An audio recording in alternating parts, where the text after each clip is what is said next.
ដើមនោះមានចិត្តស្មងតែងតែรู้ក្នុងការគិតថាត្រូវធ្វើយ៉ាងម៉េចដើម្បីមនុស្សជាទីស្រឡាញ់ស្នេហាខ្ញុំកំសត់ណាស់តាំងពីចាប់ផ្ដើមប៉ុន្តែយើងប្រឹងតស៊ូណាស់ខំប្រឹងផ្លាស់ប្ដូរជីវិតពីក្រោកសុទ្ធតែមានបានតែការខំប្រឹងគ្រប់យ៉ាងបានមកហើយប្រែគ្មាននៅសោះក្នុងខាងយន្តទីធោឲ្យយើងព្រាត់ប្រាំងមានធោមានយុគអូនកូននេះចាំលោកទៅតាការខំប្រឹងរបស់ខ្ញុំស្ទើរតែមួយជីវិតតែការពិតចុងក្រោយខ្ញុំបានផលអ្វីដើម្បីនឹងខ្លួនស្រឡាញ់កើបខំទាំងយកថ្ងៃដល់ពេលជោគជ័យហេតុអ្វីគ្មានវត្តមានអូនអាចរួមទុកជាមួយគ្នាបានតែមិនអាចរួមសង្សារចង់ផ្ដល់ក្រុមយ៉ាងចង់ឃើញស្នាមញញឹម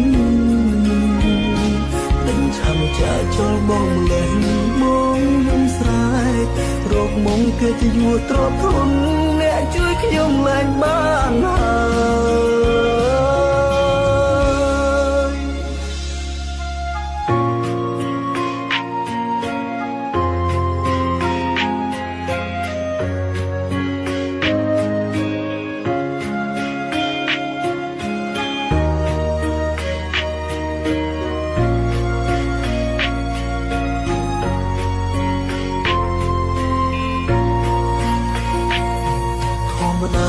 មានចិត្តស្មង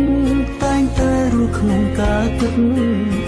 ថាត្រូវធ្វើយ៉ាងម៉េចដើម្បីមនុស្សជាទីស្រឡាញ់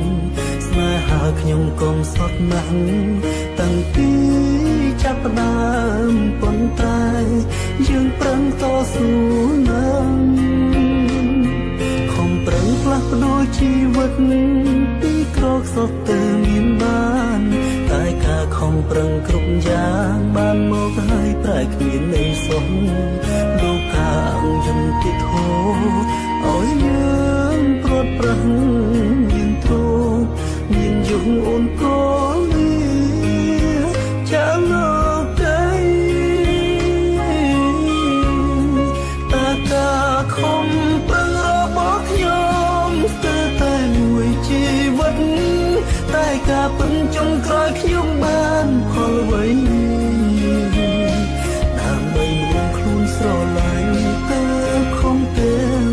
យកថ្ងៃដល់ពេលជោគជ័យហេតុអ្វីគ្មានវត្តមានអូ